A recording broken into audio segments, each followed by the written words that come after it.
এই জামাত যেখানে যেখানে লাগবে ওখানে ইসলাম ধ্বংস হয়ে যাবে। জামাত লাগছে আলিয়া মাদ্রাসার মধ্যে, আলিয়া। জামাত লাগছে ইত্তেহাদুল উম্মার মধ্যে, ইত্তেহাদুল উম্মাহ। জামাত লাগছে বিএনপির মধ্যে, বিএনপি। এই জামাতের প্রয়োজন যেখানে লাগবে সেটা ধ্বংস হয়ে যাবে,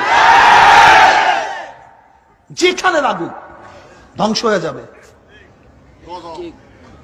আল্লামা দারখাস্তি রাহমাতুল্লাহ আলাইহি বলছেন, আল্লামা দারখাস্তি রাহমাতুল্লাহ হাফিজুল হাদিস, যে হাফিজুল হাদিস 1 লক্ষের উপর হাদিস মুখস্থ ছিল, আব্দুল্লাহ দারখাস্তি রাহমাতুল্লাহ আলাইহি, তিনি বলেছেন যদি কোন দেশ যদি কমিউনিস্টরা দখল করে নেয় সেখানেও একদিন ইসলাম আসতে পারে,